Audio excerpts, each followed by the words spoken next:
Let's talk about digital identity, the podcast connecting identity and business. I am your host, Oscar Santolaya. Hello and thanks for joining today.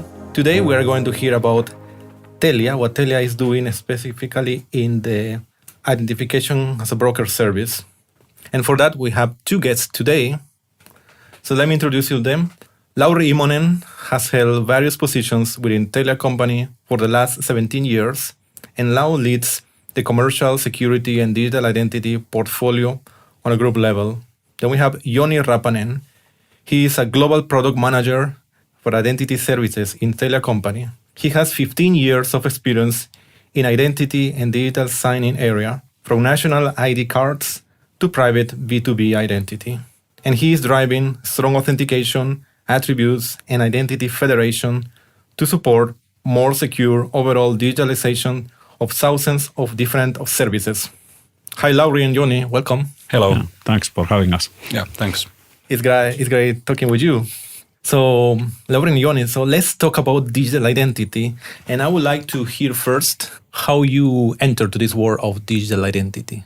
Yeah, maybe I'll start. So I've been working in the company for 17 years, like you mentioned, and during that time, I've also worked as a product manager for identity services on a group level. And I think it was around the time when the eIDAS regulation started to arise. GSMA work for global authentication of mobile connect started to be developed, and I got really interested in this basically the problem statement of strong authentication of identities in Europe and of course in a global context as well, and how it is really morphing ourselves. And when we enter into different contexts and roles, we are still the same person. But how do you prove that online?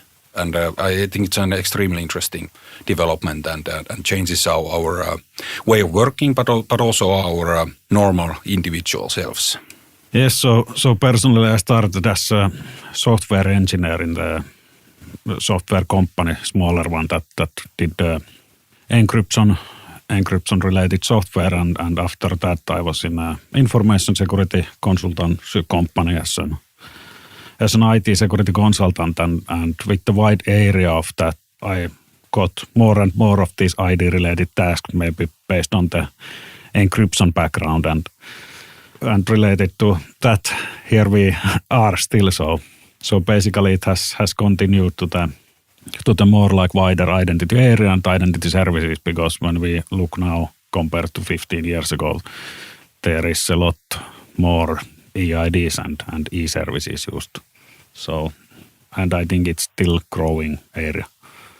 Yes, I agree with what you say, Joni, that now you guys have much more experience than I do in digital identity. And you have seen how things have changed in 15 years around that you are in this world. And it's true, today the identity is much wider. So we're going to talk today about something much specific.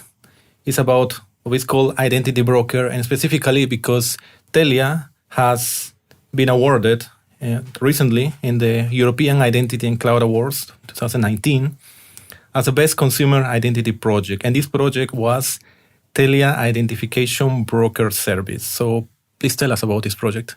Sure, I'll start. And so Telia has been in the identity field or market for a long time.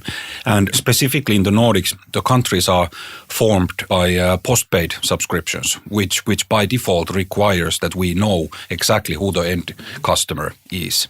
And at the same time, there is other movements in these markets, and every country is different. And there's predominantly, it's three types of players. It's governments, banks, and telcos. And this is not the same in all over the world, but in the Nordics, it looks pretty much like that. And without going into smaller details, this creates a situation where there is multiple authentication methods used by the people, with the exception of Sweden, but where the bank ID predominates the strong authentication market. But this creates a situation where in the pan-Baltic Sea region, we as citizens are authenticating ourselves in various different ways provided by these solution providers. And this creates complexity but it also creates a position where people are used to authenticate themselves online for various reasons, for public and private sector services, and also within B2B. And this is both a blessing and a curse in a sense that when you have enterprises operating in this region, for example, they don't have a UBIC solution that roams or crosses the country boundaries. But at the same time, also digital service providers like e-commerce and what have you, they need to be awake of integrating with all of these multiple sources of authentication. And then you have also regulations around it, like how can you re-enroll different types of identities across the platforms. But maybe Joni can go into more specifically into our winning identity brokering service. Yes, so basically in Finland there is about 18 different strong eID solutions that you can use to fill your tax declarations and basically whatever. And as an online service provider, to provide these e-services, you had to integrate all of these 18 different like eID vendors, individual APIs, and make your commercial negotiations and make your agreements and data privacy agreements with them. So it's quite a hassle as a one-time task for the service provider, but it's not only as like a hard one-time task, but it's more of a bigger issue is actually in lifecycle management, because then you have to follow all of these 18 different vendors and how their APIs are changing. And now when the world, at least in Finland, has gone to the mode that almost any companies have their own like software developers, but they are like outsourced to big integrators, and that means that always when there is some small change in one of the APIs, you need to have a new project basically with the outsourced integrator, and then between those times no one is actually following all of those 18 different vendors and how their services keep changing. So you usually find out by your customer starting to complain that some reason they cannot access the service, and of course it's like too late at that phase. So basically we are buying those ID transactions from all of the legal strong eID vendors in Finland, and we are federating them behind one Telia identity brokering service API, where you have easy to integrate standard-based APIs that the service provider can choose couple of options that what best fits their need, and then you can only make one commercial contract and agreement with us and get all of those different solutions behind one solution basically. So that's the main thing for the service.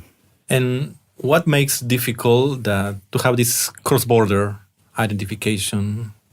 Well, in the Nordic countries, the people have been used and both on a cultural but also governmental aspect that every single citizen has a social security number that is provided by the government, and it uniquely identifies who you are as a legal person. And this also relates then also from, like I mentioned about the postpaid subscriptions, but also to any type of public contract that you want to create. However, these do not roam, so the cross-border authentication does not work in that way. But this is also wider European context, like European Union Commission has published or basically regulated the eIDAS regulation that aims exactly to harmonize the cross-border authentication of citizens to enable business, but also transparency between the public organizations and individual citizens. And we have been working along that with our trust services and also the ID brokering service across Nordics and Baltics, where our company's footprint exists, and we are trying to solve these problematics. But I think it also goes back to where different players, the banks, governments and telcos, have had a different market position, market share, and also maturity in that particular country, whatever we are talking about. So that has created a situation where in some countries banks are predominant, in some countries like Estonia, the governments are very, very progressive in issuing digital identities, and in some countries it's telcos and in some countries it's a mix of this. And then to create a solution like the ID brokering service that basically tries to solve the complexity is our answer to try to solve that particular customer problem. But I think to answer why is it difficult, it's the mixed bag of, like Joni mentioned, 18 different solutions in Finland alone. And it's just the question of maturity. And then going back to the ADAS regulation, that is a regulatory approach to try to harmonize. And across Nordic countries also there is a pan-Nordic government activities to harmonize the national EIDs so that we could, just like today we can move to any country and register ourselves to live in that particular Nordic country as a Nordic citizen, but also we want to, or they want to digitalize that. But I think this complexity is really the question that the different players moving at different times in different countries, and also the consumptional or cultural even the aspect of, like in some Central European countries there is no government issued identification number or social security number that can be traced and is used in many different transactions. But in Nordic countries we have this, and everybody's accustomed to give that personal ID number or social security number when you are performing especially commercial transactions with any type of way. So not only for public sector use cases. Yeah, so I would like to add that we are also driving as Telia and with the GSMA. GSMA, the standardized global mobile ID solution called Mobile Connect that actually has standardized the APIs towards service providers and also provides this kind of global discovery service that you could actually get many mobile operators mobile ID services with one global interface as well. And we are currently going towards that one and also to support these kind of public global cloud services that are growing all the time. So, for instance, Mobile Connect would be part of the same product, the same Telia identification broker service would be part of that. Yes, so the Mobile Connect is part of the whole offering, and it's one of the APIs that the service provider could integrate. But with Mobile Connect, like main advantage comes from that you can actually get the Spanish Mobile Connect enabled users from their local operators to your service with the single standardized integration and with the less commercial contracts as well. Yes, and Lauri, you mentioned that eIDAS, the standard, is going to help somehow the challenge. How is going to help? Well, what I've understood that it really points into is to increase the so-called fluidity between commercial transactions by private citizens towards enterprises or between each other. So, like, I could buy a car from Germany online without going there and trust that the another person is who he or she claims to be. It cannot happen today. There is no digital passport, which I'm really looking forward to having.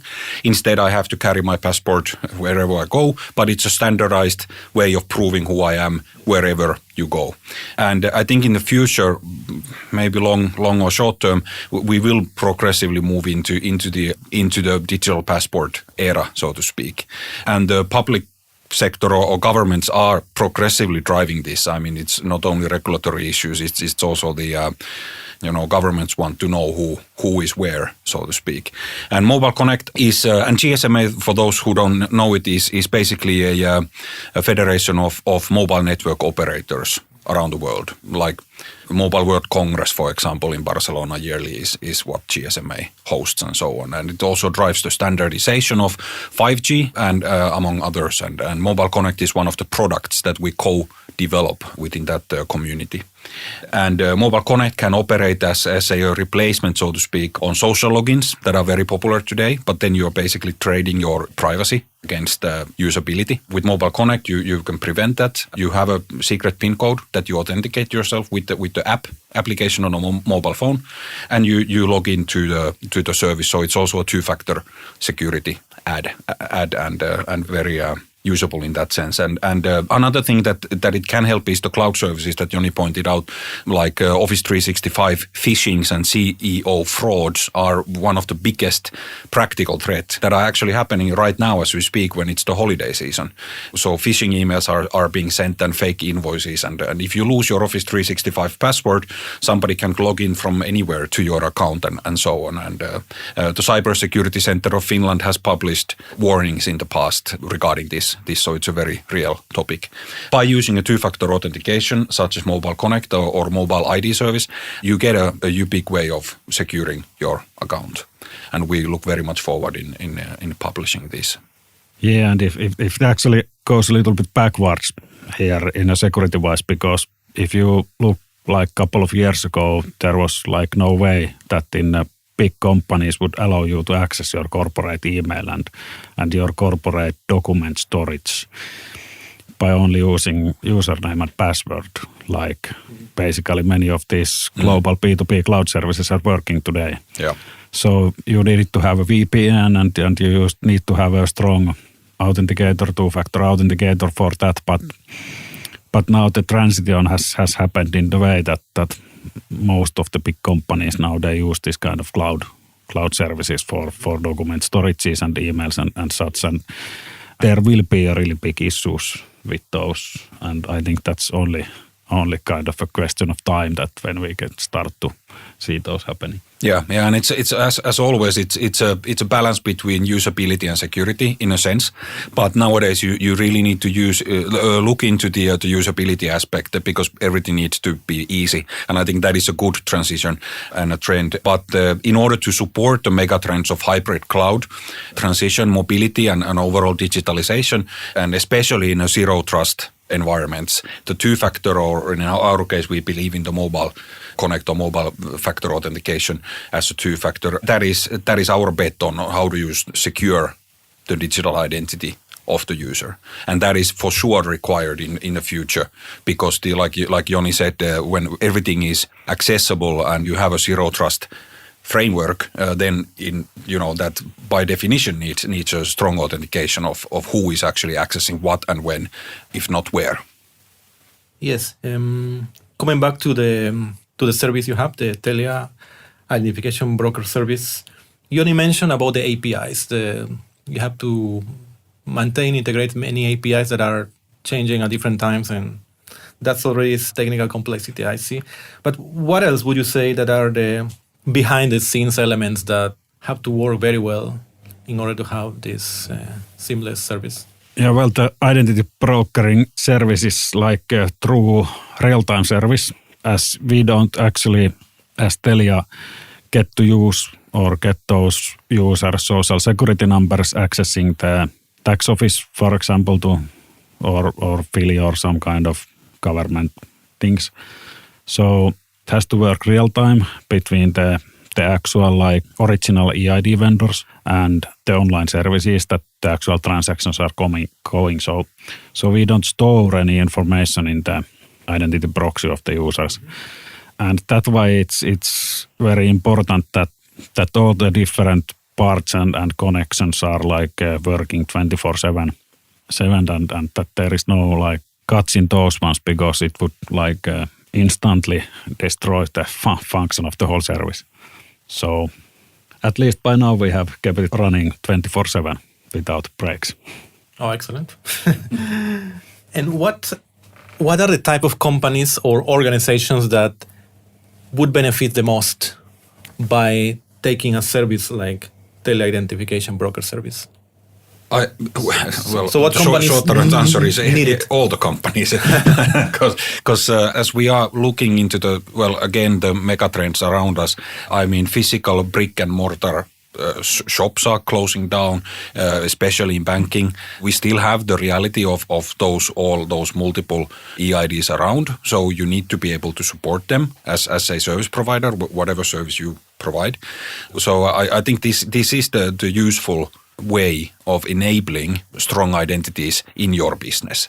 We could also elaborate into what we have done in Telia company, which is that our internal VPN, for example, is only accessible by authenticating yourself with your mobile ID service that we provide externally. So we use that internally instead of having a, let's say, third-party authentication methods, multiple factor authentication methods. So we use our own service to provide. That at the same time actually is based on your social security number. So you are actually identifying yourself at work for our internal tools by providing information that who you are as a real person, as a citizen of that particular country. So that duals into a situation where you actually bring your own identity into work and also as a private person. And going back to the ID brokering service, we combine all of these availabilities, and those can be then used in whatever use case you have as an enterprise service provider business. So e-commerce is Yes. definitely one of the biggest industries.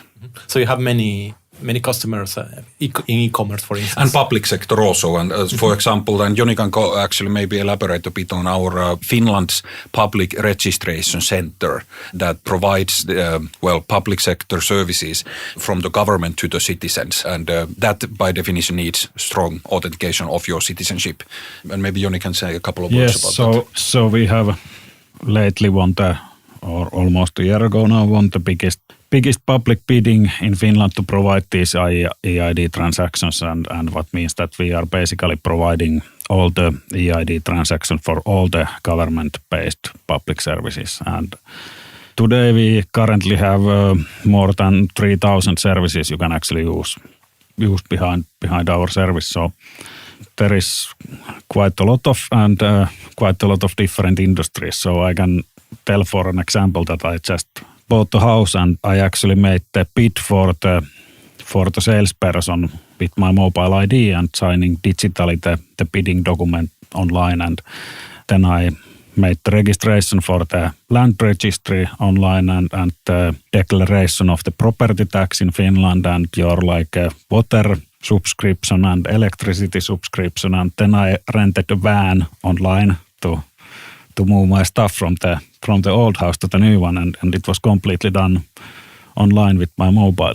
So I also used my mobile ID to rent the van, and I picked it actually from local IKEA's parking lot where they have left the van as the van rental company, and then when you access it with the website with your mobile and authenticate with your mobile ID to that one and sign the renting contract, it actually opens remotely the doors to the van and you can start it and so on. And there is not a single person involved in this kind of car rental as well. So the whole kind of thing is done online nowadays and based on these kind of services. So basically it's let's say quite advanced, but also quite reliable to the service and dependent that those online EID solutions work, or otherwise any of those solutions wouldn't work. And that they can be trusted, and that they are trusted by all the parties involved. So you need to fulfill the regulatory things, but you also need to fulfill kind of like a global internet community standards, if you will. And basically for this reason, what Joni explained from his personal life, we as Telia, we are the only telecom company in Europe that has a root certificate authority platform. And we use that as the base of the digital identities of humans and machines in the solutions that we provide, such as signing and archiving and time stamping, so that who you are, what you want to do can be trusted and traced back, essentially. But also, of course, we sell like SSL certificates as well for websites. But the certificate authority-based digital certificates are required in order to fulfill this kind of use case that Joni went through. And we believe that the paperless transactions are, of course, the future. We like to say that as an enterprise, the more you deal with paper, the 99% you can save in costs when you move into the digitalization of the trust-based services that you need. That was a very, very good example, and quite impressed that you have done about a house plus every single other service that you need from your mobile phone. And who is running this service? Is some real estate company, or who has integrated all this? Yeah, so these are mostly like individual services. So it's not a single place, but you can handle all of those from those services websites. And like said, this kind of it's very important that these services are like running 24/7, because if you are like running a car rental company that doesn't have any like physical locations for employees to fill this paper with you, it basically means that whole your business is dead if that doesn't There is work. no room for downtime in these kind of services. Okay, then I would like to hear about the future. I was about to ask you about Mobile Connect. You already mentioned the Mobile Connect is already integrated on your service. What are your future plans about this service, or in general for Telia in terms of digital identity? I would say that the centricity becomes more of the need of the future in the digital and mobile world, as contra the B2C customer-centric. So we have GDPR, of course, everybody knows about that. And this kind of user-centric, consent-driven utilization of your identity online, this will become the issue. And who facilitates that the best will win. And the race is to get rid of passwords. And the competitors are the governments, banks, telcos, and social media login providers, who, by the way, will steal your privacy. So, but I think this is really the future. We start to get more and more rid of physical transactions, signing papers and so on, because it's so costly. Archiving, we can elaborate on public ledgers, or that technology might be one of the solutions for these future platforms. But the trend is definitely in this mobility, cloud transition, and digitalization overall, and who facilitates the digital identity of you as a user will win. Yeah, we can also provide some additional attributes to the transactions. So like your physical address and such. So it doesn't only bring like added security, because if someone has like stolen your identity and tries to use it to order some sofa or whatever online, it would actually still come to you. So, and these are of course done with the user explicit consent. But this is a very good like example of the service that not only like adding security but also usability for the end user, because at least in the mobile devices, when you are a lot harder to type these kind of things to the shopping carts and whatever you need, so it also makes your life easier in that sense. Yeah, there is something around 70 to, depending on the research, about 70 to 80% of mobile-driven shopping carts are abandoned, as you would say, for the sake of usability. It's not easy enough to, unless you populate it once and then you have a profile that is maybe a constant login or something, but still majority of the mobile-initiated shopping carts are abandoned. So there is also business opportunities there to facilitate things more easily in a secure way. Excellent. I would like to finalize asking both of you some tips that you can give us to anybody for protecting our digital identities. Yeah, well, two-factor authentication is something that you really should enable. Bear in mind when you get those notifications to your email box that there is a initiated login from a previously untrusted device, for example. Don't reset your passwords. One practical example is from Sweden. In Sweden, the eID market is predominated by BankID. It is a consortium company that is used and owned by multiple Swedish banks. That has created into a solution that there is a predominant position of BankID, and nowadays on a mobile device, that is used as a strong authentication method of public and private sector authentications and signing. This has led to a situation where when you have a unique and predominant position of one single eID in the whole market, that criminals are starting to try to fish out your identity. And today, in gross numbers, in Sweden, there is more reported identity thefts than bicycle thefts And I think that's quite interesting. And the modus operandi of the criminals is basically that they find out, and this goes back to also like in the Nordic countries where you have a publicly given unique social security number, it is not so difficult to find out what is my social security number. Then as a criminal or somebody else's, and then as a criminal you would fish out in some way the information that what is your bank. You would initiate the login online, and then you would call to that person claiming that you are from the security department of that particular bank, and in order to secure your digital identity, please authorize yourself on your mobile device. And I can initiate that request to your phone by entering the social security number onto the web or online bank. And then if you believe me and you authenticate yourself on a mobile device, the criminal actually logs into your bank account and immediately starts to transfer money away. And this is the predominant way of stealing your identity online. And when you do this 1,000 times and you succeed sometimes, then it becomes profitable business. And the Swedish police authorities are constantly warning people not to never give not to give out your secrets, or basically in this case a PIN code, or to anybody calling you. Banks are warning constantly that they never call and ask for authentication. It still happens, but I would say that is the number one way to protect your identity online. That don't believe those people who call you and want you to authenticate yourself. Yeah, because in the past, the bank used to call you, or some organization call you to... Some of them, yes. Yeah. But the norm is today... Never. Yeah, okay. That is the norm today. But it still happens so much. And this is, of course, when in Finland, if you have 18 different authentication methods, it's much more difficult to try to find out what is the authentication method that you are using, actually. But when you have only one predominant, then it becomes more of a, let's say, a criminal business opportunity. Yeah, so maybe I should add, please don't use same password between different services online. And if you don't do that, at least use the different one for your email with the password reset function than you use between the services. So as we still wait to get the two-factor authentication for wider service base online. Yeah, exactly. It's going to take a bit of time, yeah. We have to deal a bit more with this.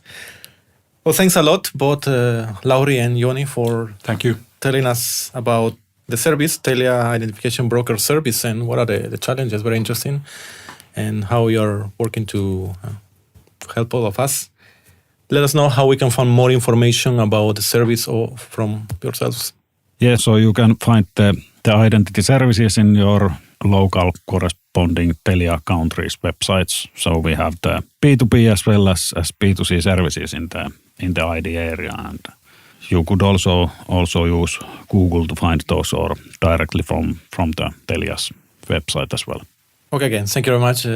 Yeah, thanks for having us, and let's make passwords the thing of the past. Yes, thanks. Okay, thank you. Bye-bye.